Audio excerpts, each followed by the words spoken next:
கோத்தகிரி அருகே 300 அடி உயரத்தில் 2 பாறைகளுக்கு இடையே சிக்கிய கரடியை வனத்துறையினர் பாதுகாப்பாக மீட்டிருக்கிறார்கள். இது பற்றிய கூடுதல் தகவல்களை வழங்குவதற்காக செய்தியாளர் கௌதம் இணைகிறார்.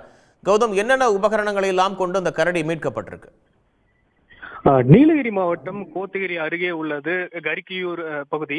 இந்த பகுதி அடர்ந்த வனப்பகுதியை கொண்டுள்ளது. இந்த பகுதியில் சுமார் 300 அடி உயரத்தில் 2 பாறைகளுக்கு இடையே கரடி ஒன்று சிக்கி தவித்துள்ளது. இதனை அவ்வழியாக ரோந்து சென்ற வனத்துறையினர் கண்டறிந்து அவர்களின் உயர் அதிகாரிகளுக்கு தகவல் அளித்துள்ளனர். உயர் அதிகாரிகளின் உத்தரவின் பேரில் வனத்துறையினர் மற்றும் கோத்தகிரி தீயணைப்பு துறையினர் சம்பவ இடத்திற்கு விரைந்துள்ளனர். மேலும் கால்நடை மருத்துவர் உதவியுடன் அந்த கரடிக்கு மயக்க ஊசியானது செலுத்தப்பட்டது. தொடர்ந்து கரடியை கயிறு மூலம் கட்டி நீண்ட போராட்டத்துக்கு பின்னர் உயிருடன் மீட்டுள்ளனர்.